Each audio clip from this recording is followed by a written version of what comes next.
এক বিজ্ঞান ঠিক করেছিল মানুষ কিভাবে মারা যায়। এই যে শরীর থেকে প্রাণ বেরিয়ে যায় না, কিভাবে বেরিয়ে যায়, বিজ্ঞান চেষ্টা করছিল এই মানুষের ভিতরে কোন জিনিসটা বেরিয়ে গেলে মানুষ আর বাঁচে না। তা মানুষটা মরার আগে তাকে একটা গ্লাসের ঘরের মধ্যে রাখলো, গ্লাস মানে কাঁচ দিয়ে ঘেরা, ঘরের মধ্যে টেবিলে শুইয়ে দিল। এইবার বৈজ্ঞানিক লক্ষ্য রেখেছে কোন জায়গা দিয়ে প্রাণটা বেরিয়ে যায়, প্রাণটাকে দেখতে কেমন, আমরা সেটা দেখবো, তাকে ধরে রাখবো, তাকে যেতে দেব না, বেরোতে দেব না, দেখি কোথা দিয়ে যায়। পারেনি, গ্লাস ফেটে বেরিয়ে গেল, কিভাবে গেল, দেখতে কেমন, আজ পর্যন্ত কেউ রিসার্চ করতে পারে না। এই জন্য সকলেই বলতে শুরু করে দিয়েছে যত বড় বড় বিজ্ঞানী, একটা কিছু আছে যার দ্বারা ব্রহ্মাণ্ড চলছে, ওটাই তিনি। তাকে দেখা যায় না, তাকে বোঝা যায় না, তাকে জানা যায় না। তাকে জানতে গেলে বসতে হবে, তাকে জানতে গেলে ধ্যান করতে হবে, তাকে জানতে গেলে খুঁজতে হবে হৃদয়ের ভিতরে। তাকে জানতে গেলে গুরু চাই, ওই তত্ত্বের গুরু চাই, ওই পথের গুরু চাই, যে তোমাকে বুঝিয়ে দেবে আর দেখিয়ে দেবে। তা বাবা তাকে আটকে রাখলো, আটকানো যায় না। ওর মনে মনে ঠিক করলো, আমি বলে যেতে চেয়েছিলাম, তোমাদেরকে বোঝাতে চেয়েছিলাম, তোমরা কেউ বুঝলে না, এবার আমি পালাবো, আমাকে বেঁধে রাখা যায় না, আত্মাকে জলে গুলিয়ে দেওয়া যায় না। হ্যাঁ, যারা হরিনাম শুনছেন মনে রাখবে, আপনাদের মৃত্যু নেই, আমাদের কারোরই মৃত্যু নেই। এই রহস্যটা তো জানি না, আমরা এতদিন বলে আসছি মরে গেলাম, মরে যাব, কিন্তু রহস্যটা এটা না, মানুষ কোনোদিন মরে না। মরে কে? জন্ম হয় যার। জন্ম কার হয়? জন্ম দেহের হয়। মায়ের গর্ভে একটি দেহের জন্ম হয়, মাংসপিণ্ড। আহার্যের দ্বারা, আহারদের দ্বারা, শাক সবজির দ্বারা একটি দেহপিণ্ড তৈরি হয়, সেটা দেহ, কিন্তু তার মধ্যে যেটা আছে তার নাম আত্মা। সে কোনোদিন মরে না, সেটাই আমরা। কেবল দেহটা বদল করি, কিন্তু আমরা মরি না। তাই আগের জন্মের পাপ, পাপের ফল, অপকর্মের ফল, আবার শুভ কর্মের ফল নিয়ে আবার একটা জায়গায় জন্ম নিই। দেখুন, যারা হরিনাম শুনছেন মনোযোগ দিয়ে শুনবেন, আপনাদের কল্যাণের জন্য মহাপ্রভু হরিনাম এনেছে, আপনাদের কল্যাণের জন্য, জীব জন্তুর জন্য নয়। শনি রে মানুষ ভাই, শনি রে মানুষ ভাই, সবারই উপরে মানুষ সত্য, তাহার উপরে না। শনি রে মানুষ ভাই, শনি রে মানুষ ভাই, সবার উপরে মানুষ সত্য, তাহার উপরে না। শনি রে মানুষ ভাই, শনি রে মানুষ ভাই, সবার উপরে মানুষ সত্য, তাহার উপরে না। শনি রে মানুষ ভাই, শনি রে মানুষ ভাই, সবার উপরে মানুষ সত্য, তাহার উপরে না। তাহার উপরে নাই, তাহার উপরে নাই, তাহার উপরে নাই। সবার উপরে মানুষ সত্য, তাহার উপরে নাই। শনি রে মানুষ ভাই, শনি রে মানুষ ভাই, সবার উপরে মানুষ সত্য, তাহার উপরে না। শনি রে মানুষ ভাই, শনি রে মানুষ ভাই, সবার উপরে মানুষ সত্য, তাহার উপরে না।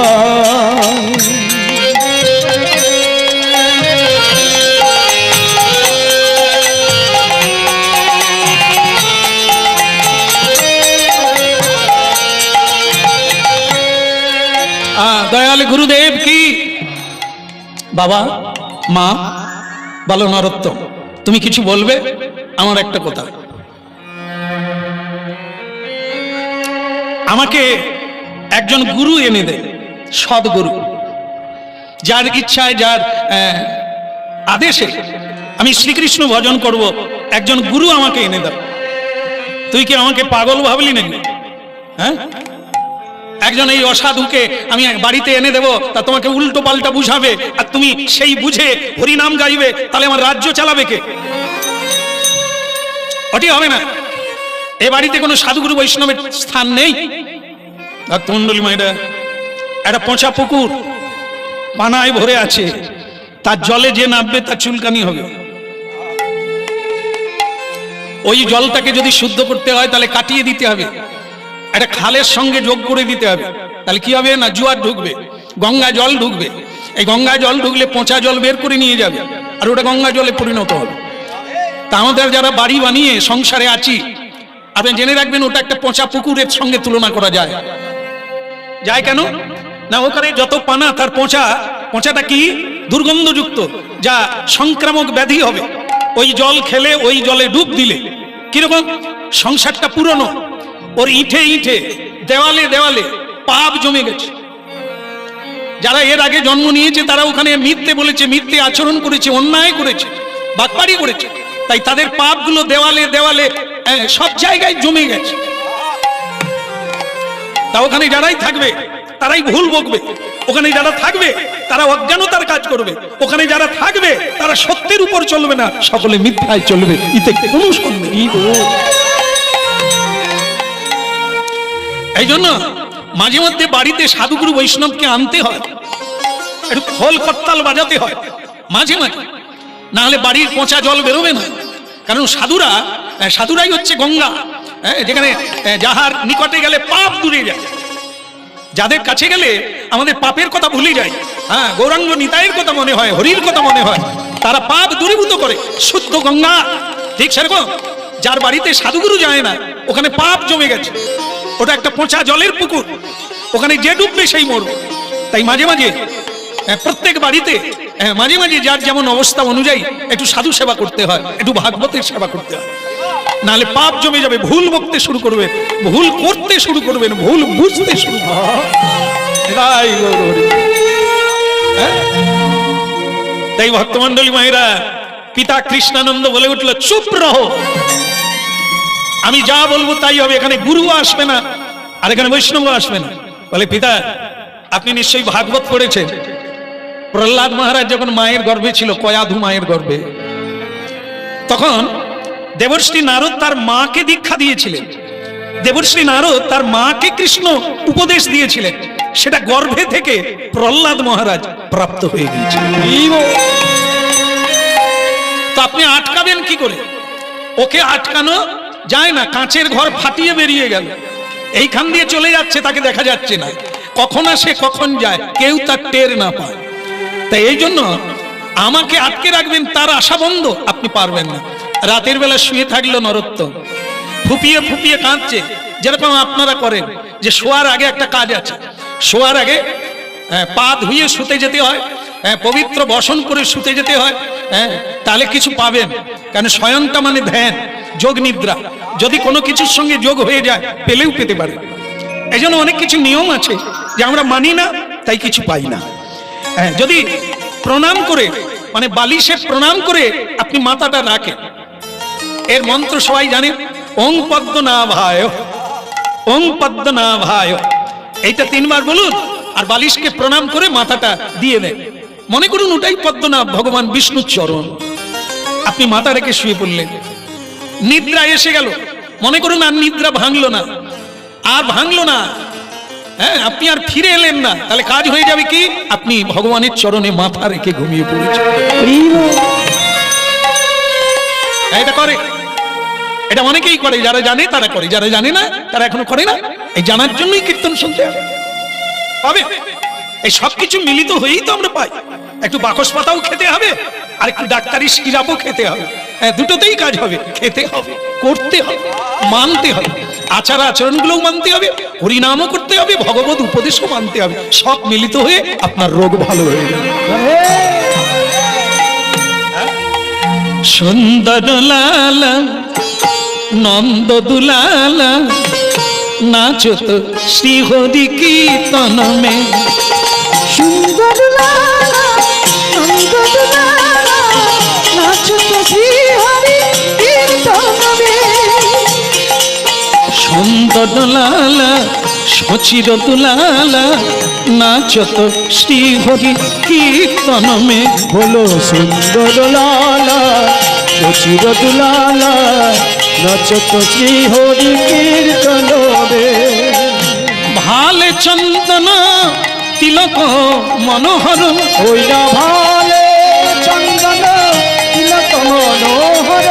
ভালে চন্দন তিলক মনোহর, ভালে চন্দন তিলক মনোহর।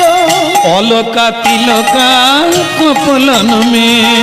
সুন্দর লালা সচির দুলালা নাচত শ্রী হরি কীর্তন মে। বলো সুন্দর লালা সচির দুলালা নাচত শ্রী হরি কীর্তন মে।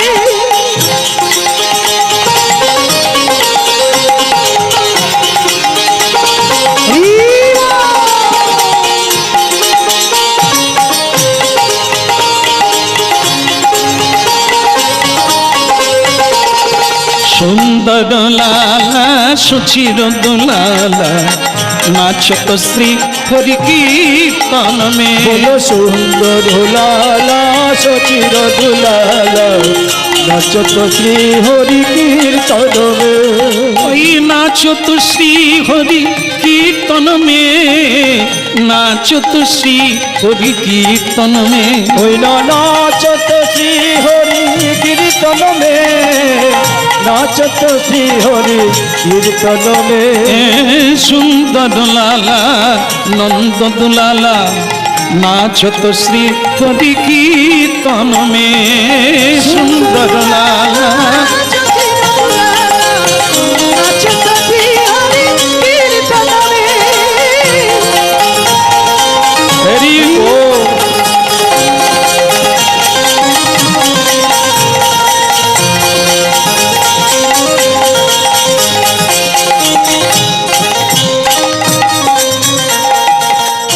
হ্যাঁ, ভক্তমন্ডলী মায়েরা কাজ হয়ে গেল। ওই যে বালিশ সে প্রণাম করলো, নর্তন ঠাকুর প্রণাম করে ভগবানের কথা শুনতে শুনতে ঘুমিয়ে গেল। আর রাত্রিবেলা একটা স্বপ্ন এলো। দেখুন জীবনে কি অপূর্ব সিদ্ধান্তগুলি মিলে যায় যদি কেউ পবিত্র ভাবে চলে। হ্যাঁ, এই রাত্রিতে ভগবান স্বপ্ন দিলে গৌরাঙ্গ মহাপ্রভু, স্বয়ং গৌরাঙ্গ মহাপ্রভু নদিয়া বিহারী স্বপ্ন দিয়ে বললেন, নরোত্তম, গুরু গুরু করে পাগল হয়েও না। গুরু তুমি চেয়েছো, কৃষ্ণের ইচ্ছাই গুরু মিলে। কেউ যদি সদ্গুরু পায় তাহলে তুমি জেনে রাখবে ওটা কৃষ্ণের ইচ্ছাই মিলে। তারপরে গুরু কৃপাতে কৃষ্ণ মেলে, তত্ত্বটা জানবে। কৃষ্ণ কৃপায় গুরু মিলে, আবার গুরু কৃপায় পরে কৃষ্ণ মেলে। তাই জন্য গুরু আমরা বেছে নিতে পারি না, গুরু আমরা খুঁজে নিতে পারি না। গুরু এসে যায়, ভগবান পৌঁছে দেয় যে তোমার মতো তুমি যেরকম চাইছো সেই গুরু হচ্ছে ইনি। তাই জন্য দেখুন তত্ত্বটা মিলে গেল। হ্যাঁ, স্বয়ং মহাপ্রভু স্বপ্ন দিয়ে বলছেন, নরোত্তম, তোমার গুরু এখানে নাই। আগে প্রভু, তোমার গুরু এখানে নাই, এই রাজশাহী জেলায় তোমার গুরু নাই। গুরু গুরু যে কেউ হতে পারে না, যে কেউ গুরু হয় না। হ্যাঁ, যে কেউ বউ হতে পারে, যে কেউ স্বামী হতে পারে, ওটা বিধাতা ঠিক করে রেখে দিয়েছে। বদলে যায়, এই জন্ম জন্মে বদলে যায়। এবারে যাকে পুত্র রূপে পেয়েছি, পরের বারে সে পুত্র হয় না, কিন্তু গুরু হয়। সদ্গুরুর কথা, যে কোনো গুরুর কথা আসছে না। হ্যাঁ, গুরু লক্ষণে ভগবত লক্ষণ যাদের মধ্যে আছে কেবল গুরু তারা, বাকিরা না। তো সেই গুরু জন্ম জন্ম অপেক্ষা করে। তা তোমার গুরু আছে, আগের জন্মের গুরু, সে এখানে নেই। তাহলে আছে কোথায় প্রভু? বৃন্দাবনে। বৃন্দাবনে তোমার গুরু বৃন্দাবনে অপেক্ষা করছে তোমার জন্য। তার নাম হলো লোকনাথ গোস্বামী। সর্বত্যাগী, বিভাগী, সংসার ত্যাগী, মায়া মুক্ত মহাপুরুষ, শ্রীকৃষ্ণ ভজনে অনুরাগী, আসক্তি চিত্ত প্রবণ, সেই প্রবচনকারী, সেই মধুর সুললিত গলিত ললিত লাবঙ্গ, সেই মধুর বচনামৃতম, যিনি অখণ্ড সচ্চিদানন্দ, মধু প্রেমে মাতোয়ারা, হরি প্রেমে মাতোয়ারা, সেই গুরু হচ্ছে লোকনাথ গোস্বামী। বৃন্দাবনে অপেক্ষা করছে। তুমি জানো, জীব জগৎ যখন সদ্গুরুর জন্য, ভজনের জন্য কান্নাকাটি করে, ভগবান তখন তাকে সেই ধরনের গুরু পৌঁছে দেয়। কিন্তু প্রভু, আমার বাবা যে আমাকে পাহারা দিয়ে রেখে দিয়েছে, আমাকে বেরোতে দেয় না, আমাকে সাধুর সঙ্গ করতে দেয় না, আমি বৃন্দাবনে যাব কি করে? হরি নামে, হরি নামে, এই নামে, হরি নামে মানুষ কোনোদিন তোমাকে আটকাতে পারবে না। যখন তিনি টানবেন, এ পৃথিবীর কোনো টান তখন থাকবে না। তোমার শুধু কাজ হচ্ছে তাকে স্মরণ করা, এই প্রার্থনাটা রাখা যে আমি যেতে চাই, আর তাকে বলতে হবে না। তিনি জানে তোমার ইচ্ছাটা হলেই, ইচ্ছাটা দৃঢ় হলে, গুরুত্ব পেলে হৃদয় বিহারী তোমাকে জানিয়ে দেবে। আপনাতে আপনি থেকো মন রে, আপনাতে আপনি থেকো তুরি মন রে, আপনাতে আপনি থেকো।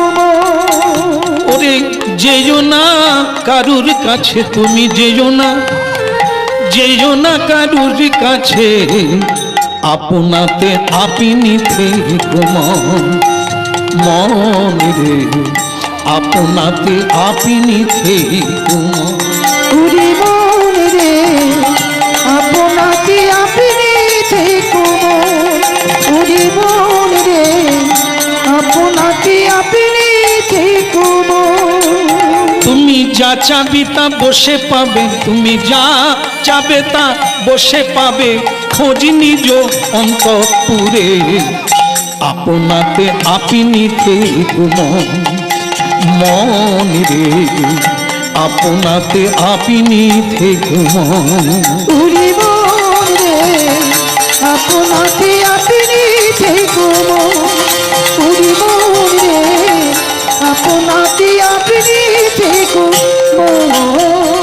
জয় জয় শচী শুধু গৌরাঙ্গ মহাপ্রভু কি! কাজ হয়ে গেল, গুরু পাওয়া গেল। জগৎগুরু স্বয়ং ভগবান চৈতন্য মহাপ্রভু আসতে স্বপ্নে জানিয়ে দিলেন। এই জন্য সদ ইচ্ছাটা থাকা দরকার। হবেই হবে, আজ না হয় কাল, এ জন্মে না হয় পড়ে, হবেই হবে। কারণ জন্ম তো একটা না, এর আগেও বহুবার জন্ম নিয়েছি, আজকেও জন্ম নিয়েছি, আবার এর পরেও জন্ম নেব। তাই কাজ এগিয়ে রাখবো যত, এ জন্মে যেখানে হুচুট খেয়ে পড়ে যায় মানুষ, সেখান থেকেই চলা শুরু করে। তাই এ জন্মে যেখানে ভজন করতে করতে মরে যাবে, ওইখান থেকে পরের জন্মে শুরু হয়ে যাবে।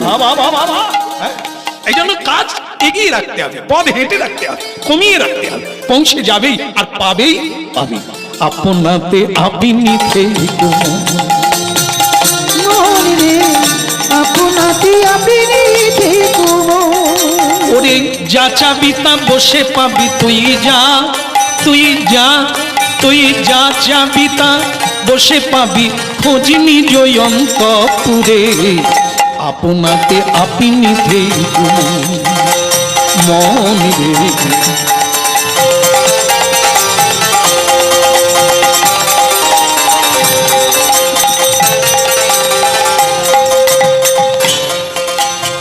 তা আমরা এখন করি, সেই জায়গাটায় যাই। গৌরাঙ্গ মহাপ্রভু কি! দেরি করলে হবে না, দেরি করলে হবে না, সময় নাই।